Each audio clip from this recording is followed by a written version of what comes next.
السلام عليكم صاحب يال دمانتينبا meel kastoo aad inagala socotaan halkani waa Garaa TV qodobada aad xilligan ku daawan doontaan wararkeena waxaa kamid ah golaha midowga murashaxiinta mucaaridka oo dalab culus u gudbiyay guddiga doorashooyinka heer federaal ee dawladda Soomaaliya kadib kulan ay kula yeesheen magaalada Muqdisho waa tuma cidda dabada ka riixaysa ama taageeraysa murashaxnimada Siciid Cabdullaahi Dani oo ku dhawaaqay inuu u taagan yahay madaxtinimada Soomaaliya wararka Garaa TV ayaad ku daawan doontaan wasiirka wasaaradda arrimaha dibadda ee Soomaaliya oo lagu eedeeyay musuqmaasuq iyo inuu ku tagrifalay awoodda hay'adaasi iyo weeraro ballaaran oo midaysan oo lagu ekeeyay magaalooyinka dalka Sacuudi Carabiya wararkii ugu dambeeyay ayaa daawan doontaan qodobadaasi iyo kuwa kale ayaan idin soo gudbin doonaa haddii Rabbiga weyne sidaasi naga aqbalay diyaar garooba saaxiibayaal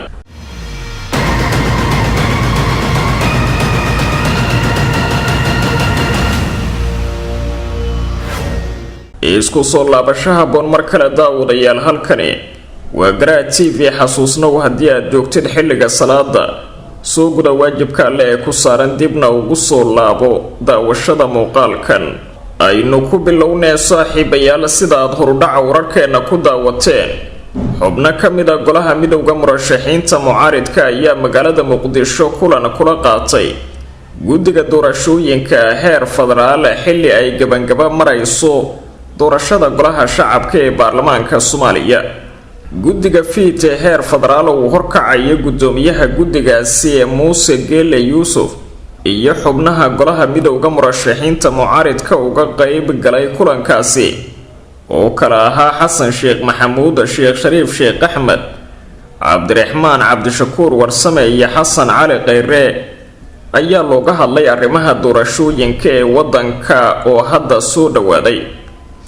kulanka labada dhinac ayaa diradda lagu saaray laba qodob oo kala ah dadajinta dhamaystirka doorashooyinka iyadoo golaha murashaxiinta mucaaridku ay dalbadeen in la dhaqan geliyo jadwalkii doorasho ee uu soo saaray guddiga fiit oo dhigayay xildhibaanada cusub in la dhaariyo 14 bisha Abriil ee soo aadan qodobka labaad ayaa ahaa xal u helidda caqabadaha weli haysta dhamaystirka doorashooyinka golaha shacabka ee baarlamaanka Soomaaliya oo mar kale dib uga dhacay waqtigii loo qabtay isla markaana ku ekaa 15 bishan aynu ku guda jirno midowga murashaxiinta mucaaridka ayaa guddiga fiit ee doorashooyinka heer federaal u sheegay inay ka go'an tahay in la dedejiyo doorashadaasi dalka looga saaro firaaqa dastuuriga loona helo hoggaan iyo hay'ado sharci ku dhisan oo la soo doorto xubnaha golaha midowga murashaxiinta mucaaridka ee la kulmay gudoomiyaha guddiga doorashooyinka heer federaal ayaa waxay u sheegeen inay taageersan yihiin go'aamada guddigaasi ee quseeya arrimaha doorashada waxaanay ku adkeeyeen in guddigu uu ka dhabeeyo warqadii uu dhowaan soo saaray ee lagu sheegay xilliga la dhaarinayo xildhibaanada cusub iyadoo aan dheg jalaq loo siinaynin hadalkii ka soo yeeray madaxweynayaasha Galmudug iyo Koonfur Galbeed kaasi oo ku aadanaa in warqadaasi ay sharci darro tahay isla markaana guddiga uusan xaq u lahayn in uu qaado tallaabooyin caynkaasiya golaha midowga murashaxiinta mucaaridka ayaa dhowaan si weyn u taageeray jadwalka cusub ee uu soo saaray guddiga doorashooyinka heer federaal kaasi uu dhigayay in 14 bisha Abriil la dhaariyo xildhibaanada cusub labadooda aqal golaha murashaxiinta mucaaridku waxay sheegeen in dib u dhaca iyo daahitaanka sanad ka badan ee doorashooyinka dalka uu sababay firaaq dastuuriya iyo halis ku timaada sharciyada iyo weliba jiritaanka hay'adaha dastuuriga ah ee wadanka sidoo kale waxaa goluhu horay uga digay faragelinta maamulada ee dhamaystirka doorashooyinka dalka iyagoo cadeeyay in kaalinta dowlad goboleedyadu ay ku eg tahay fududeynta doorashooyinka ee deegaanadooda kadib markii jadwalka guddiga fiit ay ka hor yimaadeen maamul goboleedyada Galmudug iyo Koonfur Galbeed dhinaca kalena dalabka mucaaridka ayaa ku soo beegmaya iyadoo ra-iisul wasaare maxamed xuseen rooble uu ku amray guddoomiyaha guddiga doorashooyinka heer federaal inuu dedejiyo dhaqangelinta warqadii dhowaan ka soo baxday guddiga oo la rumaysan yahay in markii horeba uu wax badan ka ogaa ra-iisul wasaare maxamed xuseen rooble isagoo u sheegay guddiga inaysan dhag u dhigin hadaladii kasoo yeeray koonfur galbeed iyo galmudug. golaha murashaxiinta mucaaridka oo bilihii lasoo dhaafay aan kulamo joogta ka yeelan arrimaha doorashooyinka ee wadanka ayaa maalmo ka hor magaalada muqdisho ka bilaabay dhaqdhaqaaq la xidhiidha ololaha doorashooyinka madaxtinimada ee wadanka xilli ay gabangaba marayso doorashada golaha shacabka inta badan maamul goboleedyaduna ay soo gabangabeeyeen. mucaaridka ayaa maalmihii u dambeeyay kulamo goosgoosa waxay ku lahaayeen hoteelka jasiira ee magaalada muqdisho halkaasi oo sidoo kalena ay kaga arrinsanayeen sidii looga hortagi lahaa isbahaysiga la doonaya in looga dhawaaqo magaalada baydhabo ee xarunta koonfur galbeed kaasi oo sida la sheegay ajandayaashiisa ay ka mid yihiin in wax laga bedelo hanaanka awood qaybsiga ee wadanka. waa hagaag saaxiibayaal muuqaalbaahiyaha garaa TV ayaad inagala socotaan. iyadoo madaxweynaha maamulka puntland siciid cabdulaahi deni uu si rasmiya ugu dhawaaqay inuu yahay murashax u tartamaya xilka madaxtinimada ee soomaaliya ayaa warbaahintu ogaatay cidda kula talisay arrinkaasi amaba gadaal ka riixaysa murashaxnimadiisa. madaxweyne deni oo hadda ah madaxweynaha dowlad goboleedka puntland ayaa la tilmaamay in bilooyin ka hor intii aysan bilaaban doorashada golaha shacabka inuusan ku jirin fikirka ah inuu u tartamo madaxweynaha jamhuuriyadda federaalk ee soomaaliya. hase yeeshee qaar ka mida wadamada daneeya arrimaha soomaaliya ee xilligani kala dagaalamaya madaxtooyada madaxweyne farmaajo ayaa cadaadis ku saaray madaxweyne deni inuu qaato go-aankaasi. wadamada isku taga imaaraadka carabta iyo kenya oo faragelin xoogan ku sameeya arrimaha siyaasadda ee soomaaliya ayaa cadaadis ku saaray madaxweyne deni inuu u tartamo madaxtinimada soomaaliya iyaga oo ku qanciyay in ay maal iyo maskaxba la garab istaagi doonaan islamarkaana uu kusoo bixi doono madaxtooyada soomaaliya 4 sano ee soo aadan. wadamada imaaraadka iyo kenya waxay faragelinayeen doorashooyinka soomaaliya 20kii sano ee lasoo dhaafay iyaga oo ku bixinayay dhaqaalaha ugu badan waxaana hadda ujeedkooda koobaad uu yahay inay meesha ka saaraan madaxweyne maxamed cabdulaahi farmaajo oo siyaasad ahaan si weyn ula dagaalamay labadaasi wadan 5tii sano ee lasoo dhaafay. wadamada imaaraadka iyo kenya ayaa bilowgii doorashooyinka soomaaliya 2021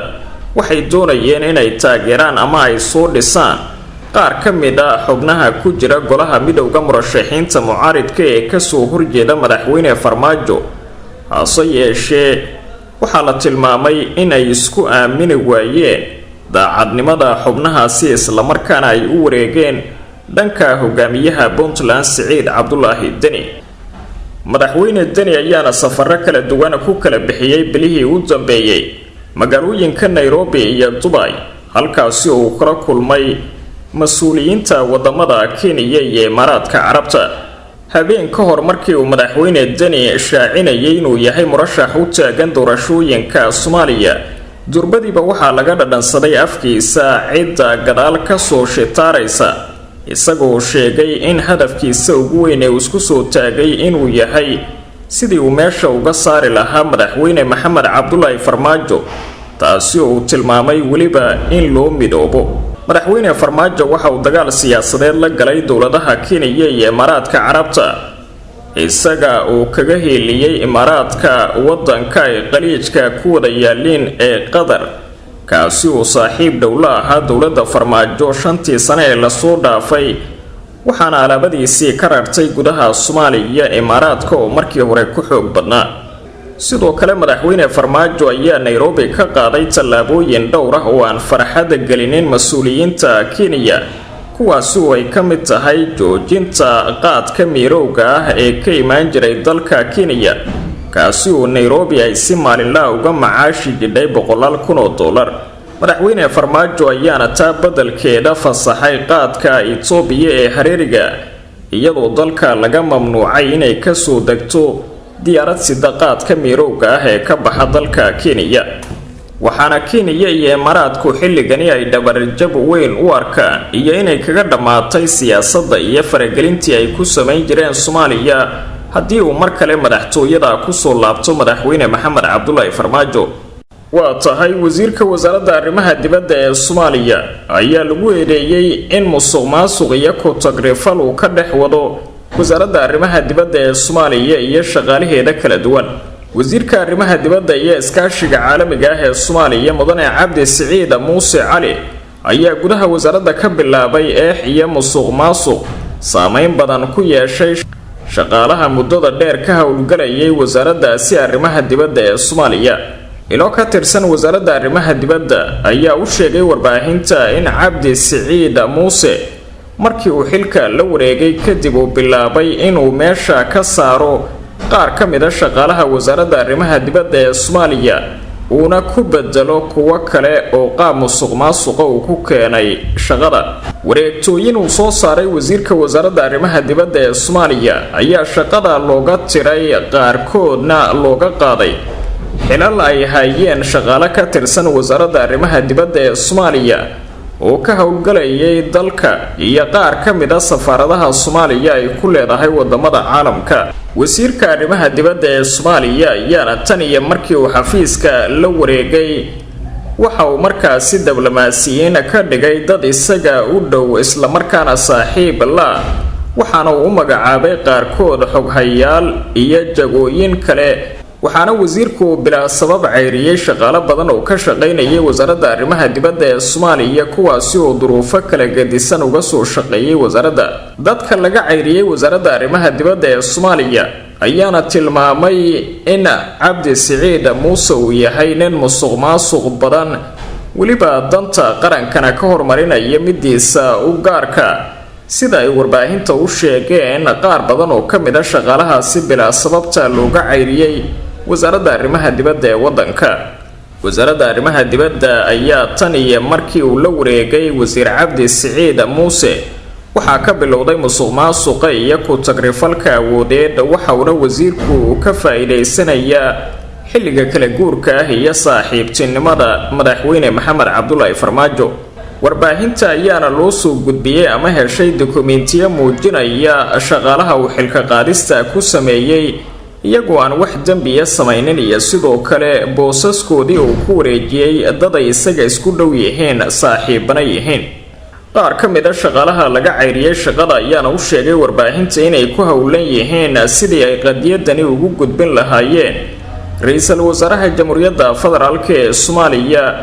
Maxamed Xuseen Rooble si wax looga qabto ku tagrifalka ka dhex jira wasaaradda arrimaha dibadda ee Soomaaliya wasiirka arrimaha dibadda ee Soomaaliya ayaa waxa uu ka mid yahay wasiirada farakutiriska ah ee saaxiibka la madaxweyne Maxamed Cabdullaahi Farmaajo inkastoo sidoo kalena aysan iskhilaafsanayn ra'iisul wasaare Maxamed Xuseen Rooble oo ay ku wada shaqeeyaan siyaasad degan laakiinse wasiirka ayaa dhaliilahani xooggan loo soo jeediyay kuwaasi oo la xiriira intan iyo markii uu qabtay xafiiska wasaaraddaasi uu bilaabay target oo ku sameynayo shaqaalaha wasaaraddaasi isagoo uga faa'iideysanaya inuu geeyo qof kasta oo ay is-yaqaanaan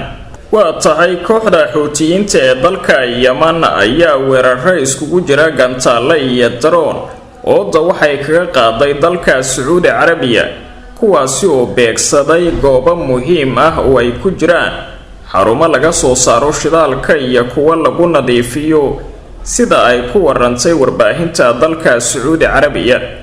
warbaahinta Sacuudiga ayaa ku warantay in qasaaraha nafeed ee ka dhashay weeraradaasi uusan ahayn mid baaxad weyn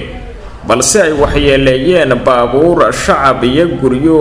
ayay yiraahdeen xulifada military ee Sacuudigu hogaaminayo oo la hadlay warbaahinta dalka Sacuudiga duqeymahani waxay ku soo beegmeen iyadoo shirkadda shidaalka dalka Sacuudiga ee Aramco ay ku dhawaaqday in macaashkeedu uu sanadkii 2021 uu sare u kacay 124 oo gaaray 110 bilyan oo dollarka Mareykanka ah. Aramco ayaa warbixinteeda dakhli sii daysay toddobaadyo kadib markii uu bilowday duulaanka Ruushka ee Ukraine kaasi oo gilgilay suuqyada shidaalka ee caalamka sarana u qaaday qiimaha shidaalka. Yaxya Zeri oo ah afayeenka Xuutiyiinta ay Iiraan taageerto ee ku sugan dalka Yemen ayaa sheegay inay howlgal militari oo baaxad weyn ku qaadeen bartamaha Sacuudi Carabiya iyagoo gantaalo balaastig ah iyo diyaaradaha aan duuliyaha lahayn oo bambooyin laga buuxiyay ku beegsaday goobo ay leedahay shirkadda shidaalka ee dalka Sacuudiga iyo bartilmaameedyo kale oo xasaasiya sida uu hadalka u dhigay. waxa uu weerarkaasi ku qeexay mid looga argudanayay gardarrada iyo xanibaadda dowladda Sacuudigu uu hogaaminayo ee ka dhanka ah dalka Yemen. xulafada Sacuudigu hogaaminayo ayaa sheegtay in weerarada cirka ah ee Xuutiyiinta lagu beegsaday goobo kala duwan oo ay ka mid yihiin warshada gaaska lagu sifeeyo oo Aramco ay leedahay dekada ku teedsan badda cas ee Yambo.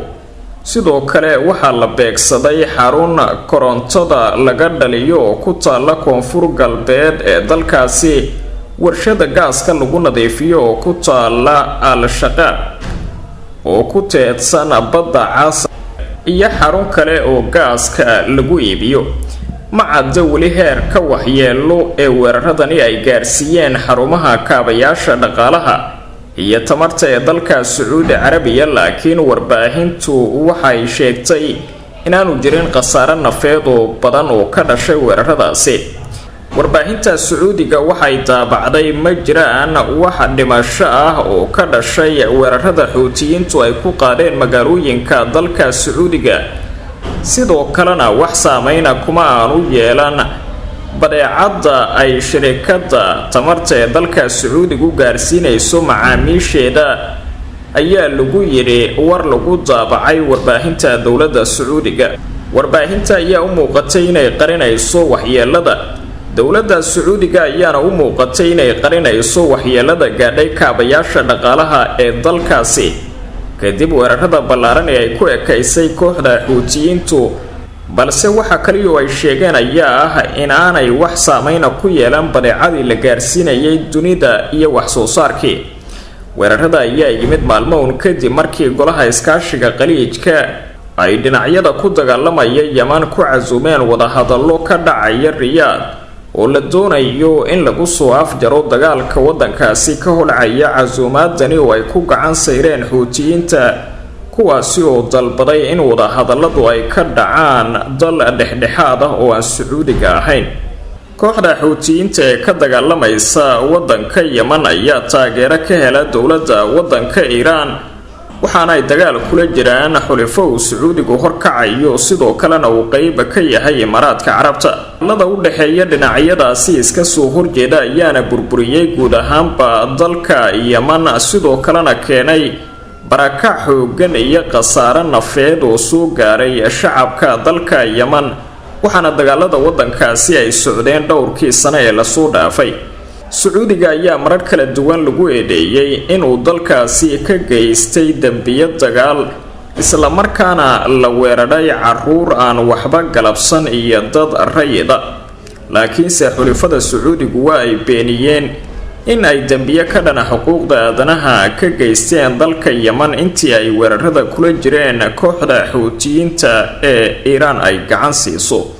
waxaana jirtay bilihii la soo dhaafay rajo laga qabay in ay dhinacyadu isku soo dhawaadaan, isla markaana la furo wadahadallo u dhaxeeya kooxda Xuutiyiinta iyo xulafada Sacuudigu horkacayo. wararkii ugu dambeeyay ee Soomaalida iyo caalamka waa naga inta. nabadgelyo.